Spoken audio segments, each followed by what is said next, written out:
How are you guys doing? Today is Saturday, June 5th, 2021, out here in this quarantine. I'm James Sims, and for this episode of The Elite, I'm going to review the Elite matchups and performances from yesterday, Friday, June 4th, and of course, I'm going to preview everything going on today as we navigate through the world of sports one day at a time.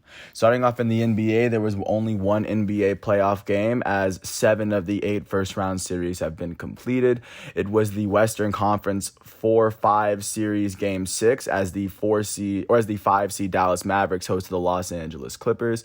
And in this matchup, the Mavericks came into this game leading the series 3-2. The Clippers, fighting for their playoff lives, were able to beat the Dallas Mavericks 104-97 after outscoring the Dallas Mavericks by 11 in the fourth quarter to come from behind after trailing by 4 coming into the fourth quarter in order to send this series into a game 7. Looking at how the Dallas Mavericks fared in this matchup, their leading scorer was their elite starting point guard out of Slovenia. Luka Doncic would finish with 29 points, 8 rebounds, 11 assists, and 4 steals in 41 minutes. He shot 11 for 24 from the field, 2 for 9 from 3, and a perfect 5 for 5 from the line. Also in the starting lineup with him, their starting small forward, Tim Hardaway Jr., would finish with 23 points in 38 minutes. He shot 9 for 19 from the field and 4 for 11 from 3 on the night. For the Los Angeles Clippers, their leading scorer was their goated starting small forward, the 2019 NBA Finals MVP, Kawhi Leonard. He finished with 45 points, 6 rebounds, 3 assists, and 2 steals in 42 minutes. He shot 18 for 25 from the field, 5 for 9 from 3, and a perfect 4 for 4 from the line. Their starting point guard, Reggie Jackson, the former Oklahoma City Thunder, finished with 25 points and 9 rebounds in 38 minutes. He shot 8 for 15 from the field and 6 for 8 from the foul line. And then their elite starting shooting guard, Paul George, out of Fresno State, would finish with 20 points, 13 rebounds, 6 assists, 3 blocks, and 5 turnovers in 46 minutes. Paul George, playoff P, shot 6 for 15 from the field, 2 for 7 from 3, and 6 for 10 from the foul line in this elimination game. And with this game finished, the very last game of the first series of this series will be tomorrow on ABC. That's, of course, how that series is going to finish. And then looking out to what's going on today, especially with how it as it pertains to playoff basketball. Today there is the only game 1 of the second round so far. At 7:30 on TNT, the 2nd seed in the East, the Brooklyn Nets, will host the 3 seed, the Milwaukee Bucks. This is game 1 of the Eastern Conference semifinals. The Nets made it here after beating the Celtics in 5 games, and the Bucks made it here after sweeping the 6th seed defending Eastern Conference champs, Miami Heat, in 4. So right now, that's what playoff basketball is looking like at this very moment. Taking a look at what's going on with at least Stanley Cup hockey at the moment, not much is going, because right now Stanley Cup hockey is in its 2nd round of the playoffs. So starting off in Winnipeg, the Winnipeg Jets, the 3rd seed in the North Division, hosted the 4th seed Montreal Canadiens, and the Canadiens would shut the Jets out, winning this game 1-0. Their goalie Carey Price finishing with yet another virtuoso performance with 30 saves on the night. With this win, the 4th seed Montreal Canadiens have taken a 2-0 series lead, and they're halfway towards making the Stanley Cup semifinals, as they are now halfway there. The Jets have to win 4 games in order to make it to the next round, and the next 2 games are going to be in Montreal, so it's going to be a tough road for them. Jumping out to Las Vegas, it was the Western Division final as the 2nd seed Las Vegas Golden Knights hosted the 1st seed Colorado Avalanche, and in this matchup, the Golden Knights would beat the Avalanche 3-2, scoring 2 of their goals in the 3rd period in order to get their first win of the series. Even with this win, the Colorado Avalanche still lead this series 2-1, but the next game will be in Las Vegas. So right now, that is what playoff hockey is looking like as it is in its 2nd round. And then jumping out to what's going on today at 4 o'clock on USA, it is the Central Divisional Final as the 3 seed defending champs Tampa Bay Lightning host the 1 seed Carolina Hurricanes. The Tampa Bay Lightning currently lead this series 2-1, as a win at home here can put them 1 win away from the Stanley Cup semifinal. And then following that at 7:15 on NBC, it will be the Stanley Cup. It will be the Eastern Conference Eastern Division Final as the 4-seed New York Islanders host the 3-seed Boston Bruins. The Bruins currently lead this series 2-1 as the Islanders look to even this series up at home. Right now, that is what playoff hockey is looking like at the moment. Jumping out to see what's going on in the MLB, just to get a look at what's going on there. Starting off in Baltimore, the Baltimore Orioles hosted the Cleveland Indians, and the Orioles were able to beat the Indians 3-1 after scoring all three of their runs in the 7th and 8th inning after the Indians scored the first run of the game. For the Cleveland Indians, the start went to Giancarlo Mejia. Mejia would allow no earned runs and only one hit in 3 innings pitched as he struck out 2. The blown save and the loss would go to the Indians' third relief pitcher, Bryan Shaw. Shaw allowed 2 earned runs in 1 inning pitched as he struck out 1. That's his first blown save of the season, and he is now 1-1 as a relief pitcher on the season. The only player on the team with more than 1 hit was their elite third baseman, Jose Ramirez. He would finish 2 for 4 with a run on the day. For the Baltimore Orioles, the start would go to their starting pitcher, Keegan Akin. Akin would allow no earned runs and only 3 hits in 5 innings pitched as he struck out 4. The win would go to the Orioles' second relief pitcher, Cole Sulser. Sulser would allow no earned runs in 1 inning pitched as he struck out 1. With this win, he is now 2-0. And then 2 pitchers later, their closer, Paul Fry, would pick up the save as he allowed no earned runs in 1 inning pitched as he struck out 1 and allowed 2 hits. With this save, Fry has 2 on the year. In their batting lineup, the only player with more than 1 hit was their left fielder, DJ Stewart. He went 2 for 3 on the day. And then their designated hitter, Ryan Mountcastle, will go 1 for 4 with 2 RBIs and a run as he hit his 7th home run of the season. With this win, the Baltimore Orioles are now 20-37. That is the worst record in the American League East. That is currently the worst record in the American League, and it's not the worst record in baseball, but it's the worst record in the American League. They currently trail the Tampa Bay Rays by 15 games within the division, and the Orioles have now won 3 of their last 10 games. With this loss, the Cleveland Indians are now 30-25. That is the second best record in the American League Central. They now trail the Chicago White Sox by 4 games in the division. The Indians have now lost 5 of their last 10 games. Jumping out to Philadelphia, the Philadelphia Phillies hosted the Washington Nationals. The Nats would beat the Phillies 2-1 after jumping ahead in the 6th inning off of a Juan Soto go-ahead home run. For the Philadelphia Phillies in this matchup, the start and the loss would go to Zach Wheeler. Wheeler allowed 2 earned runs in 7.1 innings pitched as he struck out 8. With this loss, Zach Wheeler is now 4-3 as a starting pitcher on the season. In their batting lineup, the only player with more than 1 hit was their left fielder, former National League MVP Andrew McCutchen. McCutchen would end up going 2 for 3 on the day. And then for the Washington Nationals, the start and the win went to their go-to starting pitcher, Max Scherzer. Scherzer allowed 1 earned run in 7.2 innings pitched as he struck out 9 on the day. With this win, he is now 5-4 on the season. The save went to Brad Hand. Hand allowed no earned runs in .1 inning pitched. In their batting lineup, their elite right fielder Juan Soto will go 1 for 4 with an RBI and a run as Juan Soto hit his 7th home run of the season. That was the go-ahead home run in the 6th inning. And then the only player for the Nationals with more than 1 hit was their first baseman, Josh Bell, former Pittsburgh Pirate, as he went 2 for 4 with an RBI. With this win, the Washington Nationals are now 24-30. That is the 4th best record in the National League East. They now trail the New York Mets by 5 games in the division. The Nationals have now won 4 of their last 10 games. With this loss, the Philadelphia Phillies are now 26-30. That is the 3rd best record in the National League East. They now trail the New York Mets by 4 games in the division. The Phillies have now lost 6 of their last 10 games. Staying within the state, the Pittsburgh Pirates hosted the Miami Marlins, and the Pirates were able to beat the Marlins 9-2 after the score was tied after the 2nd inning, but going into the 3rd, the Pirates would go ahead by a Gregory Polanco RBI single in the 3rd and then just run away with the win. For the Miami Marlins, the start and the loss went to Cody Poteet. Poteet would allow 3 earned runs in 2.2 innings pitched as he struck out 2 batters on the day. With this loss, Cody Poteet is 2-2 as a starting pitcher this season.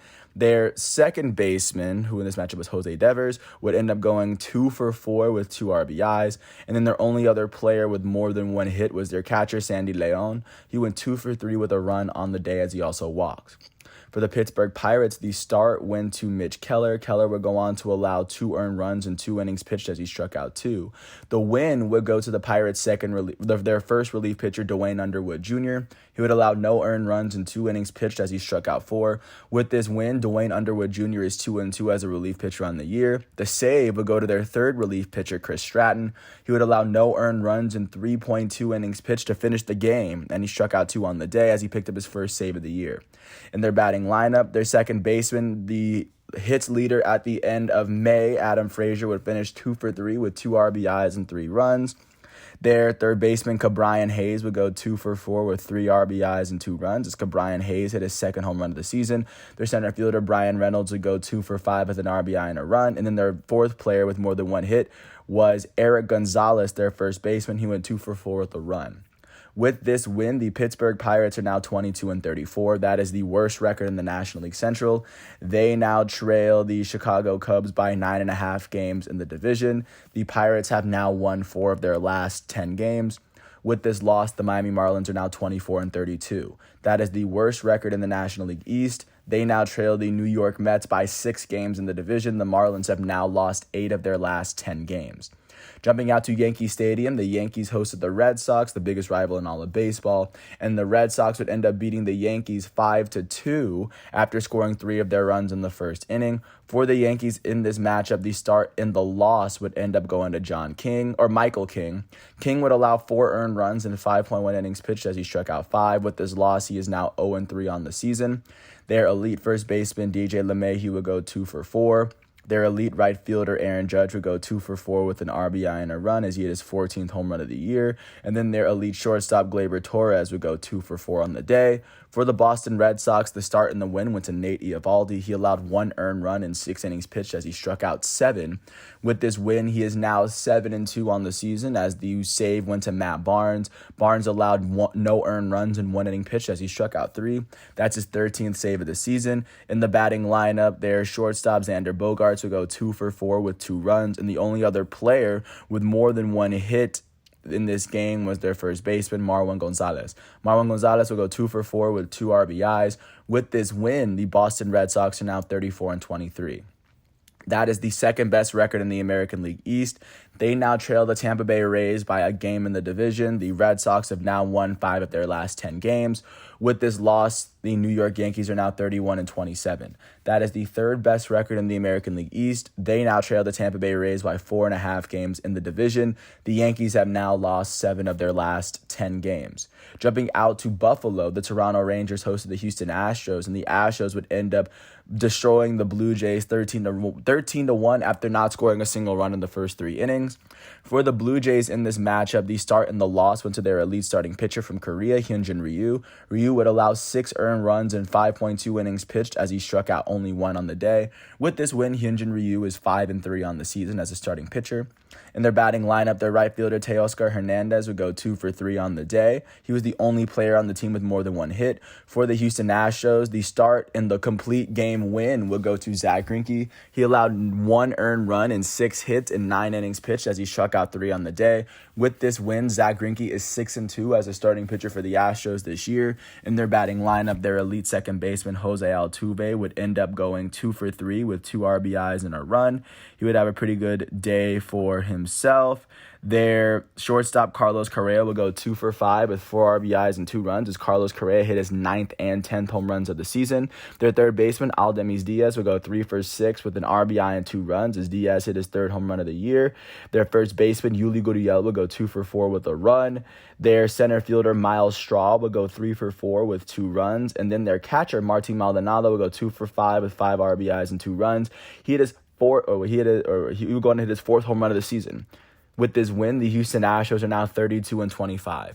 That is the second best record in the American League West. They now trail the Oakland Athletics by a game in the division. The Astros have now won 6 of their last 10 games. With this loss, the Toronto Blue Jays are now 29-26. That is the 4th best record in the American League East. They now trail the Tampa Bay Rays by 5 games in the division. The Blue Jays have now lost 4 of their last 10 games.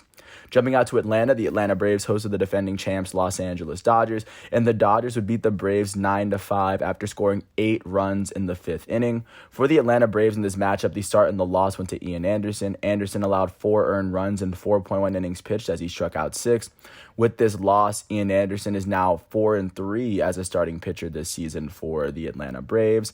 In their batting lineup, their elite first baseman, reigning National League MVP Freddie Freeman, would end up going 1-for-5 with an RBI and 2 runs. Freddie Freeman would hit his 13th home run of the season yesterday. Their elite second baseman, Ozzie Albies, would go 2-for-4 with 2 RBIs and a run as he hit his 17th double of the season. For the Los Angeles Dodgers in this matchup, the start and the win went to Julio Urias, who allowed 1 earned run in 5 innings pitched as he struck out 5. With this win, Julio Urias is now 8-2 as a starting pitcher this season for the Dodgers. In their batting lineup, no one on the team would actually finish with more than 1 hit. However, their second baseman, Chris Taylor, would go 1-for-3 with 3 RBIs and a run. With this win, the Los Angeles Dodgers are now 34-23. That is the 3rd best record in the National League West. They now trail the San Francisco Giants by a game in the division. The Dodgers have won 5 of their last 10.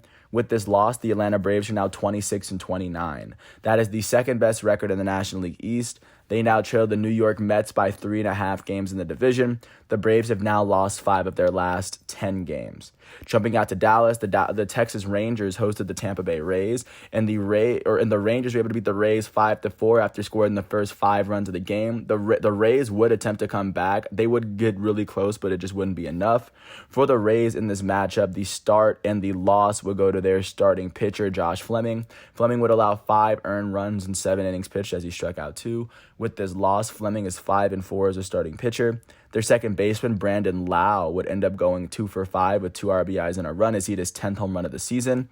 Their first baseman, Yandy Diaz, would end up going 2-for-3 on the day. Those are the only 2 players with more than 1 hit for the Rays. For the Texas Rangers, the start and the win would go to Kyle Gibson. Gibson allowed no earned runs in 5.1 innings pitched as he struck out 5. With this win, Gibson is a perfect 4-0. And the save would go to their closer, Ian Kennedy. Kennedy would go on to allow 2 earned runs in 1 inning pitched as he struck out 1. This is his 12th save of the season. Their shortstop, Isaiah Kiner-Falefa, would go 2-for-4 on the day. Their right fielder, Joey Gallo, would go 2-for-4 with an RBI and 2 runs as he had 10 home runs on the season. Their second baseman, Nick Solak, would go 3-for-4 with a run. And then their left fielder, Willie Calhoun, would end up going 2-for-3 with an RBI and a run. With this win, the Texas Rangers are now 23-36. That is the worst record in the American League East. They now trail the Oakland Athletics by 11 games in the division. The Texas Rangers have now won one of their last. That's their only win in the last 10 games. And with this loss, the Tampa Bay Rays are now 36-23. That is the best record in the American League East, as they now sit 1 game ahead of the second place Boston Red Sox in the division. The Rays have now lost 4 of their last 10 games. Jumping out to the state of Missouri, the Kansas City Royals hosted the Minnesota Twins, and the Kansas City Royals would end up beating the Twins 14-5 after scoring 13 of their runs in the first 2 innings, 9 in the first inning itself. For the Minnesota Twins, the start and the loss went to Matt Shoemaker. Shoemaker would go on to allow 8 earned runs in .1 inning pitch. He only registered 1 out, and it was a strikeout. With this loss, Shoemaker is now 2-7 as a starting pitcher for the Minnesota Twins. In their batting lineup, their shortstop, Jorge Polanco, will go 2-for-4 with an RBI and 2 runs as he hit his 6th home run of the season. Their designated hitter, former American League MVP Josh Donaldson, will go 2-for-3 on the day. Their left fielder, who in this matchup happened to be Trevor Larnach, ended up going 2-for-3 on the day. Their second baseman, Nick Gordon, would end up going 3-for-4 with an RBI and a run. He hit his first home run of the season. With this win, and then for the Kansas City Royals, the start and the win would go to Brad Keller. Keller allowed 2 earned runs in 5 innings pitched as he struck out 5. With this win, Brad Keller is now 6-4 as a starting pitcher for the Royals. In their batting lineup, their elite second baseman, Whit Merrifield, would go 2-for-4 with 3 RBIs and 2 runs as he hit his 5th home run of the season. The only other player for the Royals with more than 1 hit was their center fielder, Michael Taylor. He went 2-for-5 with 3 RBIs and 2 runs on the day. With this win, the Kansas City Royals are now 29-26. That is the 3rd best record in the American League Central. They now trail the Chicago White Sox by 5 games in the division, and the Royals have now won 7 of their their last 10 games. With this loss, the Minnesota Twins are now 22-35. That is the worst record in the American League Central. They now trail the Chicago White Sox by 13 games in the division, and the Twins have now lost 6 of their last 10 games. Jumping out to the south side of Chicago, the Chicago White Sox were able to beat the Detroit Tigers to overtake the Rays for the best record in the American League yesterday. But looking at how that fared, they would beat the Tigers 9-8 after finishing on a walk-off single from Yermín Mercedes in the 9th inning after the Tigers scored 6 runs in the 7th inning.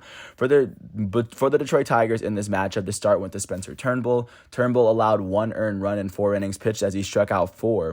The loss, however, would go to their last pitcher, Jose Cisnero. Jose Cisnero would go on to allow 1 earned run in 1 inning pitched as he struck out 1. With this loss, Cisnero is now 0-3 as a relief pitcher. In their batting lineup, their first baseman, Jonathan Schoop, would go 4-for-4 with 5 RBIs and 2 runs as he hit his 8th and 9th home runs of the season yesterday. Their catcher, Eric Haas, would go 2-for-4 with 2 RBIs and a run. And then their second baseman, Willie Castro, would end up going 3-for-3 with a run on the day.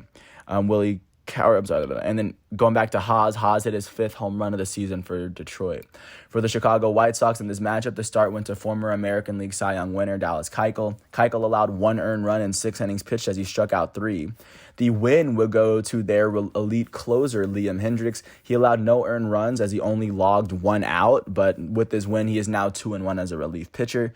In the batting lineup, they had 2 players with more than 1 hit. Their catcher, Yasmani Grandal, would go 2-for-2 with 2 walks as he finished with 2 RBIs and 3 runs. Grandal would hit 2 home runs, his 8th and 9th home runs of the season in his only 2 at-bats of the game.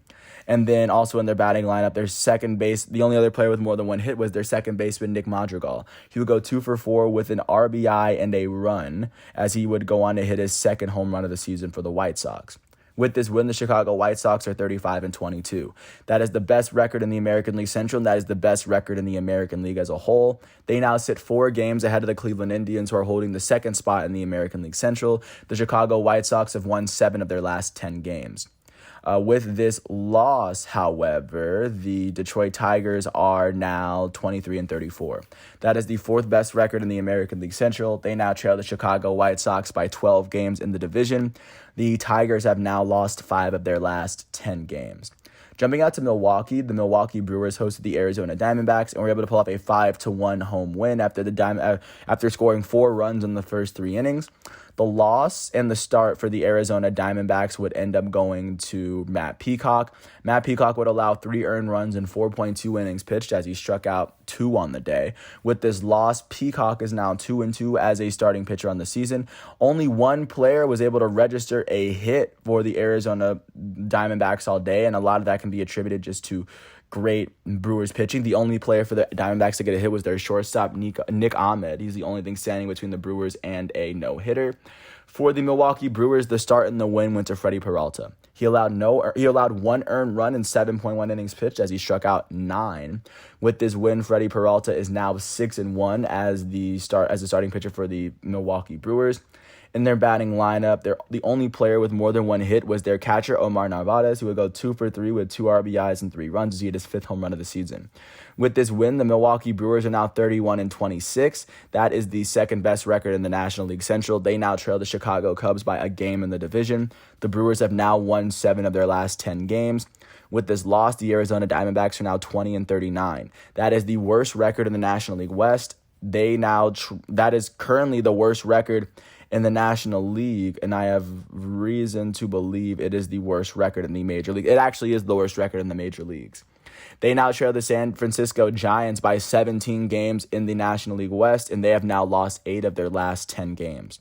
Jumping out to St. Louis, the city of the Gateway Arch, the St. Louis Cardinals would host the Cincinnati Reds, and the Reds would beat the Cardinals 6-4 as the Cardinals scored 3 runs in the 9th, but it simply wouldn't be enough to give Luis Castillo his 2nd win of the year. For the St. Louis Cardinals in this matchup, the start and the loss would go to Kwang Hyun Kim. Kim would go on to allow 3 earned runs in 3 innings pitched as he struck out 3. With this loss, Kwang Hyun Kim is 1-4 as a starting pitcher this year. And then their center fielder, Dylan Carlson, was the only only player with more than one hit for the Cardinals as he went 3 for 5 on the day. For the Cincinnati Reds, the start and the win would go to Luis Castillo. He allowed 1 earned run in 6 innings pitched as he struck out 5. With this win, Luis Castillo is 2-8 on the season as a starting pitcher. The save would end up going to Michael Felix, who allowed no earned runs in .1 inning pitch, meaning he only registered 1 out. With this save, and that was his first save of the year for Cincinnati. In their batting lineup, their right fielder, Nick Castellanos, would go 2 for 4 with a run. Their catcher, Tyler Stevenson, would end up going 2 for 4 with 2 RBIs and a run as he hit his 3rd home run of the year. Their second baseman, Jonathan India, would also finish with 2 hits as he went 2 for 2 with 2 walks. He had 2 RBIs and 2 runs as Jonathan India would hit his 4th home run of the season.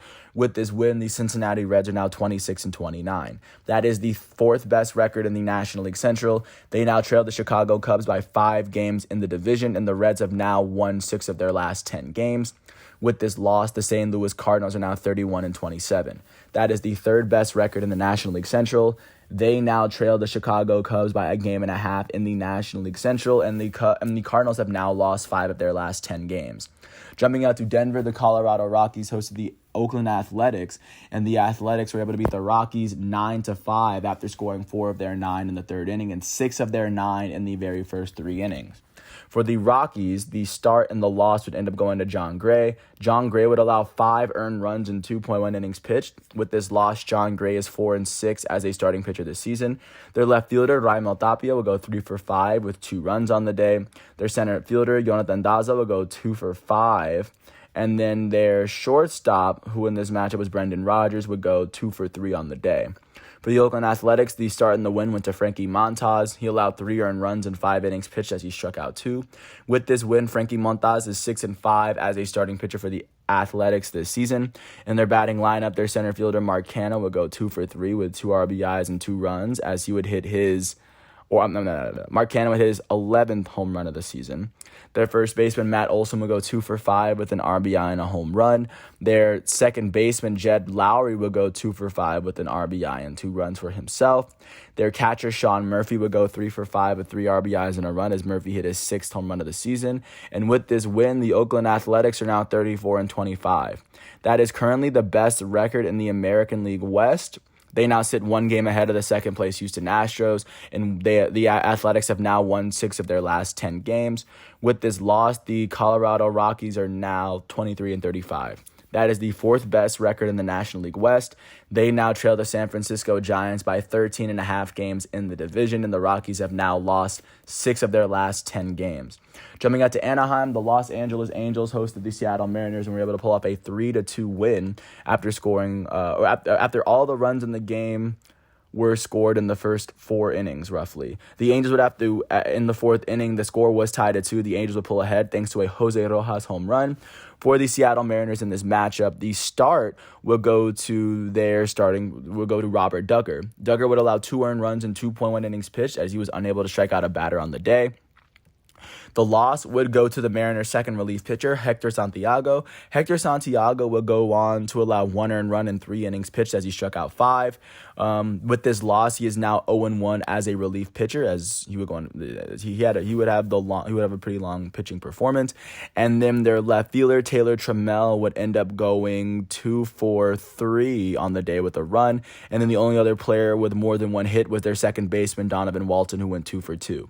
For the Los Angeles Angels, the start and the win went to Shohei Ohtani. Ohtani would allow 2 earned runs in 6 innings pitched as he struck out 10 on the day. With this win, Shohei Ohtani is now 2-1 as a starting pitcher for the Los Angeles Angels this season. And the save went to Raisel Iglesias, who allowed no earned runs in 2 innings pitched as he struck out 4. He would pick up his 10th save of the season. In their batting lineup, no one on the team would actually have more than 1 hit. Their left fielder, Justin Upton, would end up going 1 for 2 with 2 RBIs and a run as he walked twice as well. With this win, the Los Angeles Angels are now 26-31. That is currently the 4th best record in the American League West. They now trail the Oakland Athletics by 7 games in the division. The Angels have now won 6 of their last 10 games. With this loss, the Seattle Mariners are now 29-30. That is the third best record in the American League West. They sit a spot ahead of the Angels. They traded the Oakland Athletics by 5 games in the division. The Mariners have now lost 4 of their last 10 games. Jumping out to San Francisco in the same state, the San Francisco Giants hosted the Chicago Cubs and were able to picked up an 8-5 win at home after scoring 6 runs in the second inning itself. For the Chicago Cubs, the start and the loss went to Jake Arrieta. Arrieta would allow 6 earned runs in 2 innings pitched as he struck out 1. With this loss, the former National League Cy Young winner is now 5-6 as a starter this season. Nobody in the lineup would finish with more than 1 hit, and a lot of that can be attributed to good hitting. But also, their elite right fielder, Chris Bryant, would go 1 for 3 with 2 RBIs and a run as he hit his 13th home run of the season. For the San Francisco Giants, the start would go to their young starting pitcher, Scott Kazmir. Kazmir would go on to allow 2 earned runs in 2 innings pitched as he struck out 3. The win would go to the Giants' third relief pitcher, Connor Menez. Menez would allow no earned runs in 2 innings pitched as he struck out 2, as he was a true menace on the mound. The save, however, would happen to relief pitchers later with Tyler Rogers, their submarine pitcher. Tyler Rogers would allow no earned runs in 1 inning pitched. As he picked up his 7th save of the season. In their batting lineup, their catcher, former National League MVP Buster Posey, will go 2 for 5. Their second baseman, Donovan Solano, will go 2 for 4 with a run. And then with this win, the San Francisco Giants are now 36-21. That is currently the best record in the National League West. That is the best record in the National League, and that is the best record in the major leagues at the moment. They now sit a game ahead of the second place San Diego Padres within the same division, and the Giants have now won 8 of their last 10 games. With this loss, the Chicago Cubs are now 32-25. That is the best record in the National League Central. They now sit 1 game ahead of the second place Milwaukee Brewers within the division. The Cubs have now lost 3 of their last 10 games. Last but not least, going out to Slam Diego, the San Diego Padres were able to blank the New York Mets 2-0. Big win for them as Manny Machado, as both of their scoring plays would happen with Manny Machado at the plate. For the New York Mets in this matchup, the start and the loss would go to Joey Lucchesi. He allowed 1 earned run in 4.2 innings pitched as he struck out 3, but that run gave him his 4th loss of the season. He is now 1-4 on the season as a starter. In their batting lineup, their elite shortstop, Francisco Lindor, will be the only player with more than 1 hit as he finished with 2. The Mets as a team was only held to 3 hits, and a lot of that can be attributed to great pitching on the Padres side. The start and the win would go to former American League Cy Young winner Blake Snell, who allowed no earned runs in 7 innings pitched, only allowed 1 hit as he struck out 10 batters on the day. With this win, Blake Snell is now 2-2 as a starting pitcher for the San Diego Padres, and the save will be given to Mark Melancon. Melancon allowed no earned runs in 1 inning pitched as he struck out 3. That is his 19th save of the season. In their batting lineup, their right fielder, who in this matchup just happened to be Will Myers, happened to go 2 for 4 on the day. And then their elite third baseman, Manny Machado, will go 1 for 3 with 2 RBIs and a run. He hit his 7th home run of the season yesterday. With this win, the San Diego Padres are now 36-23. That is the second best record in the National League West. They now trail the San Francisco Giants by a game in the division. The Padres have now won 5 of their last 10 games. With this loss, the New York Mets are now 27-23. That is the best record in the National League East. They now sit 3.5 games ahead of the second place Atlanta Braves in the division. The Mets have now lost 4 of their last 10 games. That is what the MLB is looking like following all of those games yesterday, taking a look at how the MLB is transitioning into its games just today, just to get a quick look at it. Starting from the very top at 2:10, Lucas Giolito and the Chicago White Sox are going to host Tariq Skubal and the Detroit Tigers. Lucas Giolito, they're all pitching incredibly well. At 2:15, Johan Oviedo and the St. Louis Cardinals are going to host Tyler Mahle and the Cincinnati Reds. At 3:07, Ross Stripling and the Toronto Blue Jays are going to host Jose Urquidy and the Houston Astros. Jose Urquidy sporting a 4-2 record and a 3.02 ERA. At 4:05, John Means and the Baltimore Orioles are going to host Aaron Savali and the Cleveland Indians. Savali currently sporting a 7-2 record alongside a 3.28 ERA. John Means sporting a 4-1 record alongside a 2.05 ERA. So that looks like it's going to be a very good pitching matchup. At the same time, at 4:05, Chase DeYoung and the Pittsburgh Pirates are going to host Trevor Rogers and the Miami Marlins. Trevor Rogers is holding a 6-3 record alongside a 1.87 ERA at the moment. At the same time, Colby Allard and the Texas Rangers are going to host Rich Hill and the Tampa Bay Rays. At 4:05, Spencer Howard and the Philadelphia Phillies are going to host Joe Ross and the Washington Nationals. At 4:10, Brandon Woodruff and the Milwaukee Brewers are going to host Merrill Kelly and the Arizona Diamondbacks. Brandon Woodruff is currently sporting a 4-2 record alongside a 1.27 ERA. At 4:10, Mike Minor and the Kansas City Royals are going to host Jose Barrios and the Minnesota Twins. Minor holding a 4-2 record and Jose Barrios holding a 5-2 record. At 7:15, on Fox, the Atlanta Braves are going to host the defending champs Los Angeles Dodgers as Charlie Morton for the Atlanta Braves is going to face off against Clayton Kershaw of the Atlanta Dodgers. And then additionally, at the same time on Fox, it will be another matchup between of the best rivalry in baseball as the New York Yankees host the Boston Red Sox in Yankee Stadium. Jameson Taillon is going to take the mound for New York. Eduardo Rodriguez taking the mound for Boston. And also at the same time on Fox, Kevin Gausman and the San Francisco Giants are going to host Cole Stewart and the Chicago Cubs. Kevin Gausman is currently sporting a 6-0 record with a 1.40 ERA. At 9:10, the Colorado Rockies, or Kyle Freeland and the Colorado Rockies are going to host Cole Irvin and the Oakland Athletics. At 10:07 on ESPN+, Alex Cobb and the Los Angeles Angels are going to host Yusei Kikuchi and the Seattle Mariners. And then 3 minutes after that starts, it will be a matchup in San Diego between Joe Musgrove and the San Diego Padres and Jacob deGrom and the New York Mets. Joe Musgrove is currently sporting a 4-4 record along a 2.08 ERA, and for the Mets, their elite starting pitcher Jacob deGrom is currently holding a 4-2 record along a .71 ERA, which is incredibly low. So right now, that is what the MLB is looking like. Just taking a look off the continent, there's not much crazy soccer, and of course, there's, I believe, a fight night tomorrow. But today, it's mainly just qualifying CONCACAF matchups and just qualifying matches for North America and for Asia for their tournaments. So right now, that is what the world of sports is looking like as of today, Saturday, January 5th, 2021. And once all of today's matchups and exhibitions are done and finished, I will come back tomorrow for yet another installment of The Elite. And until then, I want to thank everyone for listening to this piece. I hope all is well, and I will catch you tomorrow. With that said, thanks for listening to my piece. This is The Elite, and peace out. I'll catch you tomorrow.